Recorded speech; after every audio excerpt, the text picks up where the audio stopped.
You know why you're here? Why? Well, you don't know? You're here because you love to do what? Read, right. And the person that made this all possible for you to come tonight and to not only have, I think you're going to have some ice cream. Is that right? And I think you're going to go swimming. Is that right? So you're going to have a real good time. Is that right? I thought so. Well, the person that I'm going to introduce to you tonight is the one that made this all possible. He's a very, very good friend of mine, and I hope that he's a good friend of yours too, since he's providing all this good stuff for you tonight. My good friend, and soon to be your good friend, and our congressman from this area, and one of these days, the soon president of the United States of America.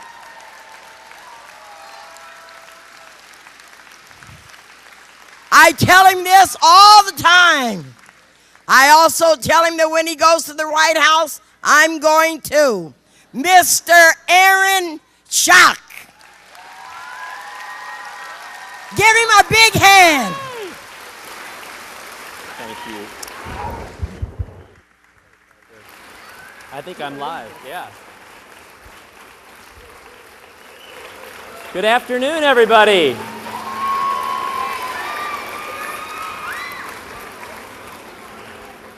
Well, thank you all for being here. And thank you for joining my summer reading program. And thank you for reading over this past summer. You know, there's a lot of things that can excite you over the summer, especially when you don't have to be in school, right? That's kind of an exciting and a fun time. But we all know how important reading is, right? And that's why you've enrolled in our summer reading program, which is a program that I started about 6 years ago when I was a state representative in my first year. And now this is our 6th year of doing it, and each year we've gotten a little bit bigger and bigger, and we've made the parties a little bit more fun each year. And this year, in addition to ice cream, in addition to swimming, we have a very, very special guest. You all know who that special guest is? It's our former First Lady. Now, one of the great things about being the First Lady, as opposed to being the President, is that you actually get to decide what you want your job to be. You actually get to pick what you want to focus on and what you want to work on. Doesn't that sound like a fun job? Well, First Lady Laura Bush picked reading. She picked literacy.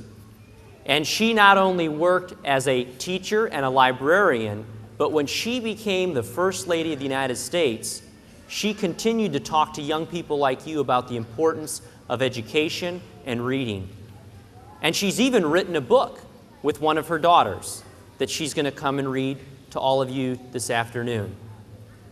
So please help me in welcoming our former First Lady, a woman who's done more for literacy and education than most people that I know in America, Laura Bush.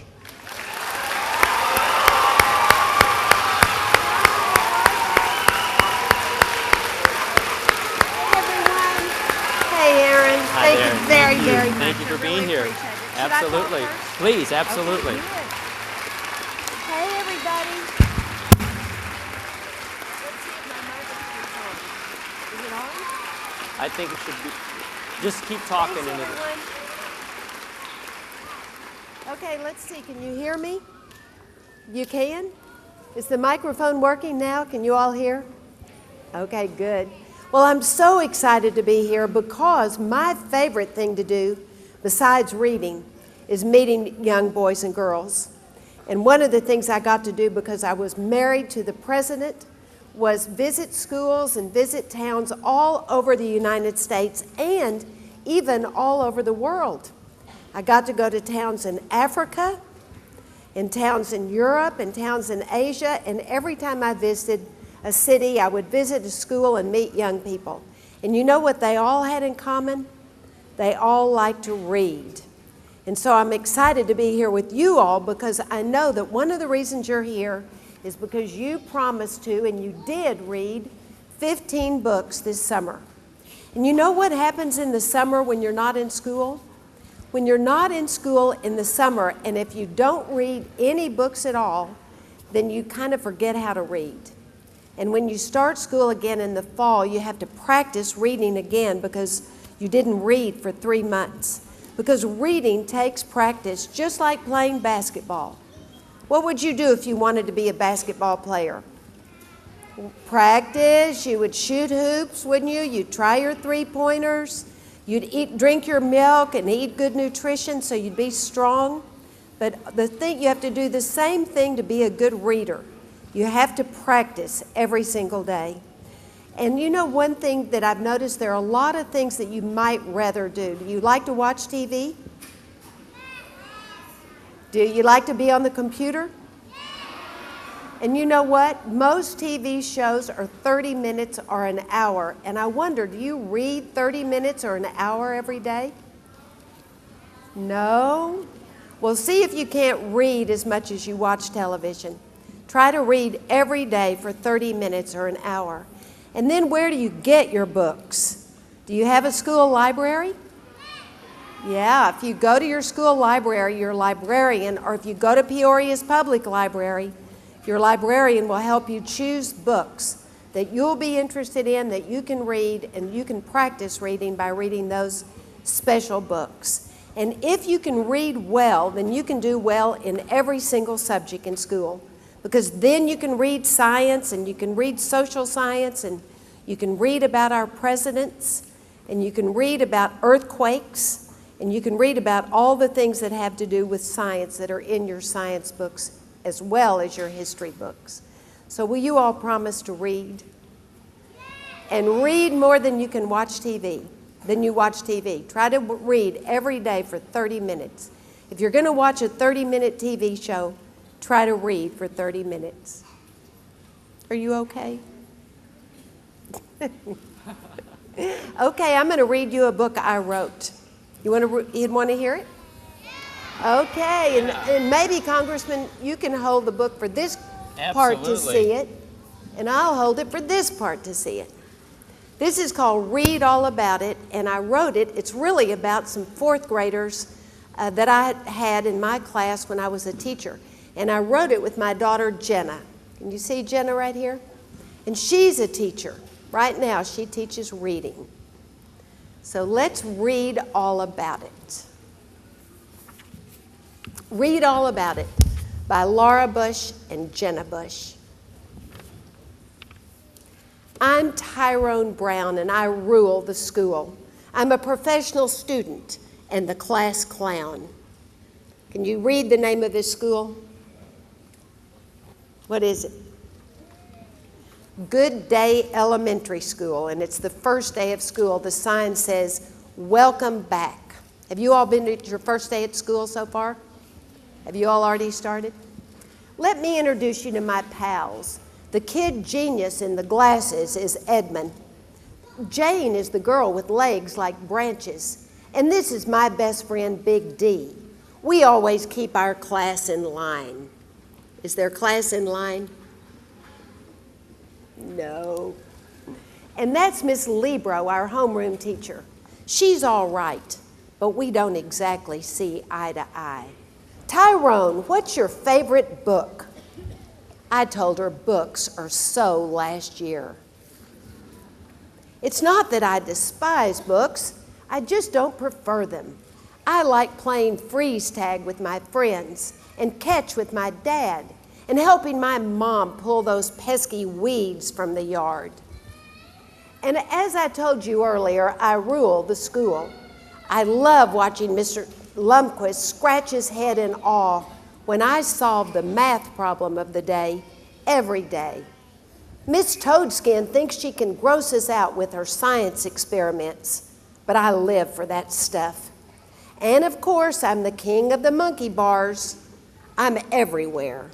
Well, everywhere except for one place. Look right here. If you're reading this book, you'll notice that there's a little asterisk right there. Do you know what an asterisk is? It's a little bitty mark that you see in a book, and if you see it in a book, then you look to the bottom of the page and it tells you something. So there's an asterisk by the monkey bars, and if you look below, it says, "Don't try this at your school." You know why Jenna wanted to put that in? Because she was showing off once for some 5th graders when she was in the 1st grade, and she tried to do a special flip on the monkey bars, and she fell and broke her jaw. Okay, well, I'm the king of the monkey bars, and I'm everywhere, everywhere except one place. What is it? The library. Miss Lebro always says, "Tyrone, the library is a wonderful place. You never know who you're going to meet in a good book." I say the library is a boring place. All I'll meet there are stinky pages. Every day after lunch, Miss Lebro reads to us. I sit in the back and use my time more wisely. Can you see what he's doing? Drawing on his shoe. But one day, everything changed.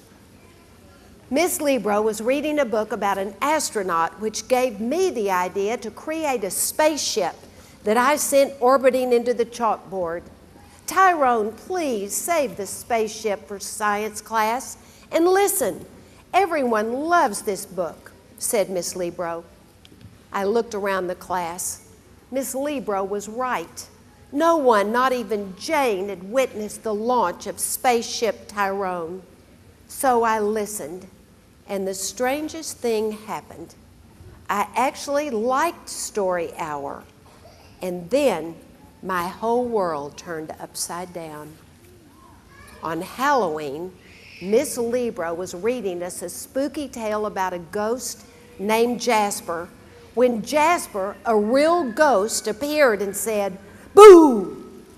Do you have a pencil sharpener?" See what happened? Characters started appearing regularly. During the story about our founding fathers, Benjamin Franklin stepped into our classroom flying a kite.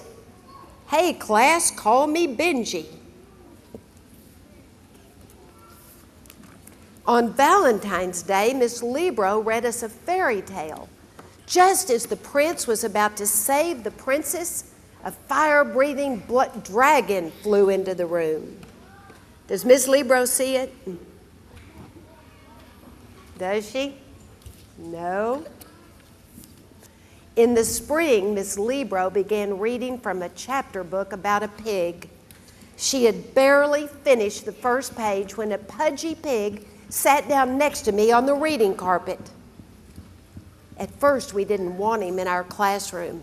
He was dirty and disorganized. He ate the most grotesque combinations of school lunches. But as the weeks went by, we fell in love with that little butterball. He was witty and kind. Jane taught him manners, and he began to eat like a proper gentleman.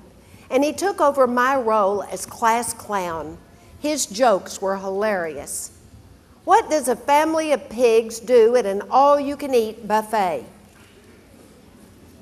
See the asterisk right there? If you look below, it'll say, "Pig out." And then a terrible thing happened, a real crime. It was a rainy Monday when Miss Lebro finished the chapter book. As she closed the book for the final time, the pig disappeared and didn't come back. The whole class was in hysterics. We loved our little porker. When recess came, I knew what had to be done. "Don't worry, this pig napping is just the case for Tyrone and his posse," I said. "Big D, Edmund, Jane, let's go. We'll solve this case if it's the last thing we ever do."